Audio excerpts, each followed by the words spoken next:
welcome to my 100th episode. I can't believe I'm at 100 episodes. If you are new to my channel, I am Living Free Ashley. Welcome. I usually do gluten-free, vegan, soy-free recipes, but today I'm going to do a little something different in commemorating my 100th episode. I am going to talk about why I became vegan. Everybody has a different story and everybody has their own unique reasons why they went vegan. And I felt like I wanted to explain why I went vegan because it's been about 3 years now since I switched. And I'm really starting to find my voice around veganism and the activism part of it, and really starting to understand more about veganism and understanding my part in it. I also feel like it might have seemed like a spur of the moment decision, especially for my family. Like I feel like maybe I went back to Edmonton and all of a sudden I was like, surprise, I'm vegan. And they're like, what? Because I grew up eating meat and dairy and eggs, and at one point I even called myself a vegan who eats meat, which is absurd now that I think about it, and I'll explain more of that later. But I think it was a really big decision and a really big statement, especially when I went back to Edmonton and just kind of threw it out there. So just kind of wanted to explain a little bit more how I got to where I am today. So about 12 years ago now, I had some really bad digestion issues and I was getting eczema, and figured out that I was allergic to gluten. So that was the first thing that I cut out. And then about 10 years ago now, I would say I started realizing that I was allergic to dairy as well and couldn't digest that. So I've cut out dairy for quite a long time. And then about, I'd say 6 years ago now, I started getting really bad rashes on my hands, like to the point where I had to go to bed with ice packs between my hands and try to go to sleep just because the burning and the rashes were so bad. And I went to doctors and allergists and dermatologists, and they all thought it was due to stress, but I wasn't really stressed. The rashes were causing me stress. And then I went to a naturopath, and then we did a food sensitivity blood test, and I found out that I was allergic to eggs as well. So this was the point that we come to where I was gluten-free, egg-free, dairy-free, but still eating meat. So I would go to restaurants and say like, oh yeah, I'm a vegan that still eats meat, so no dairy or eggs. And I think back on that now and I'm such an idiot. I'm sorry for saying that because I understand veganism more now. But like I said, we all have our journey and we all have our own paths, and this is part of my story. So yeah, I was egg-free, dairy-free for quite a while, still eating meat. I had cut out, I think, steak by this point because, or beef in general, because beef is one of the hardest meats to digest, and I just, when I ate it, I never felt very good. And then about 3.5 years ago, something just wasn't sitting right with me. I still wasn't feeling great. I still wasn't feeling as healthy as I could feel. And I had some friends that had cut out meat, and I had heard from some other people that, you know, if you cut out meat, you might feel a little bit better. So I thought, why not? You know, I've been struggling with food for quite a while now, so why not cut out another thing and see what happens? So I cut out meat for a few months, and I felt great. And then I introduced it back in one time just to see how I felt. And it was like a good piece of meat. It was organic, and you know, it wasn't like I'd gone to McDonald's and gotten something from there. But anyway, so I had a good, healthy, organic piece of meat, and I got sick, got super sick. And it was in that moment that I realized, like, okay, maybe I'm not meant to eat meat. maybe I'm not meant to eat any animal products, since it's been this quick but slow progression of cutting out animal products. And I have a funny story, and I can't believe I'm going to say this on camera, but when I was really little and I would eat cheese, I would always get a little tooty, if you know what I mean. And my sisters and my cousins made fun of me because I would always get so gassy and farty when I ate cheese. And I look back on that now and I'm like, God, the warning signs were right there.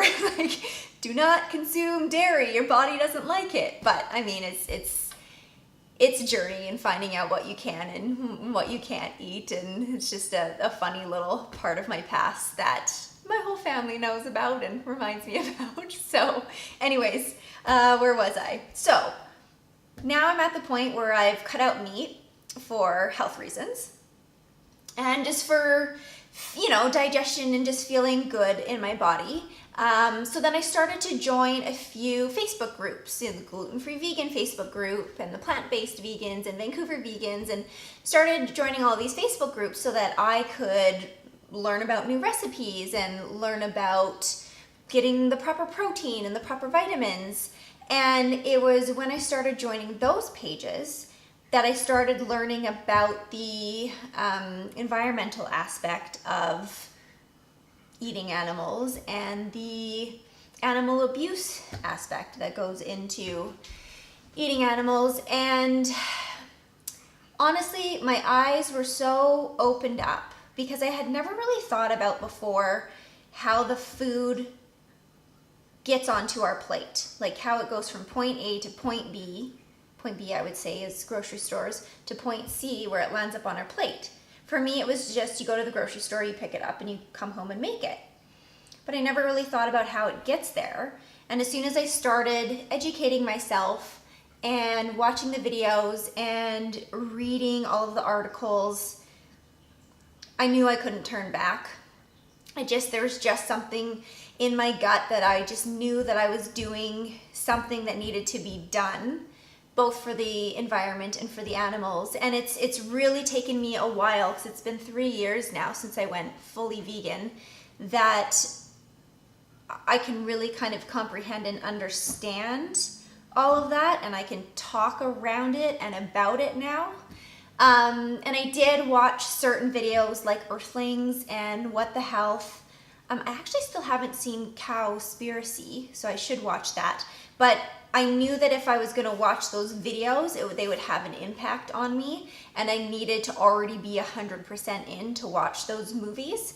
So by the time I watched them, I was already 100% vegan. So it just really like instilled in me that I was making the right decision for myself. So I'm going to put links in the description to these certain videos and to certain articles that helped affect me and helped make the change even easier for me. I think everybody should watch them and everybody should be informed and educated about them, but I think you should do it on your own time, which is why I'm not going to put up images in this video, because they can be life-changing like they were for me. So you need to be ready to take that step to watch those videos and read those articles. So I will give you the links and the resources to do that, and then it's up to you whether you want to do that or not. So one thought that I had when I stopped eating meat and I switched to plant-based was, oh man, this is gonna be hard. But then the opposite happened. I started cooking with more veggies and beans and grains, and I was like, this is easy. It's like, I don't have to think about what meat to have with every single meal, and think about thawing and think about cooking to the right temperature so that you don't make yourself sick by eating it. And it just turned into being easy, which really floored me, because I did not think it was going to be easier. And I'm gluten-free on top of it. And gluten takes away a lot of options when you're vegan, because a lot of these awesome faux vegan meats are made with gluten and wheat and seitan, which I can't do.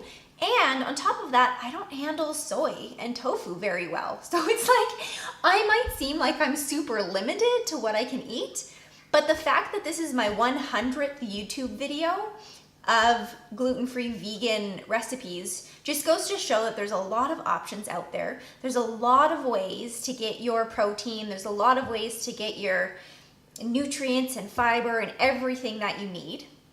And I would say the only thing you really need to supplement as a vegan is B12. Make sure you're getting your B12. So I have the Herbaland B12 gummies that I take every morning, and then I have a few other like vitamin D and vitamin C and all of that. But you can get everything else your body needs from plants. So if you're thinking of making the transition and you think it's going to be hard, I beg to differ. I think it's quite easy, but you know, everybody has their own journey and their own path. So I would love to hear in the comments if you have made the transition or if you're thinking about it. I know a few of my friends had influences on me, especially when I was new to it and didn't know what the heck I was doing. And then I have been influences on other friends that have now made the transition as well. So it is a nice cycle that happens, because once one person starts getting informed, they can inform other people, and then you can kind of spiral down the non-vicious circle, if that makes sense. Oh man, I've never talked so much in a video before, so I really hope I'm making sense at this point. So yeah, I really felt like I wanted to share my story and just explain a little bit more why I made this transition, why I'm now vegan after growing up in Alberta and actually being a self-proclaimed meatatarian. There was a point not too many years ago where I was like, I could never not eat meat, because I had already cut out dairy, I had already cut out eggs, I was already gluten-free, and I was like, no, there's no way I could never not eat meat. Well, look at me now. And my husband went vegan too. Like, Alberta boy, born and raised, always ate meat. And he made his choice on his own. I had a little bit of influence on it just because I'm the cook in the house, but he completely made the decision on his own. He did his own research, and he's completely vegan now too, which is like mind-blowing, but also so amazing. So it can happen. It can happen for you. It can happen for the people in your family or the people that surround you. And you know, you really have to make the decision for yourself, you know, and be happy with the decision that you made, even though it can be a little hard defending yourself sometimes, even though you're doing something that is only about compassion for the environment and compassion for yourself and compassion for animals. Some people can look at you like you're doing the wrong thing, and it's very confusing and hard to deal with sometimes. But if you know inside yourself why you're doing it, then that's the most important thing. So thank you, all of you, for supporting me these last couple years and for getting me to 100 YouTube videos. Please give this video a thumbs up if you liked it. Please comment below about your feelings about this, your transition if you're doing it yourself. Please share my video to those who are thinking of making the switch to plant-based vegan lifestyle. I hope it helps you. I hope it helps others. And cheers to living free.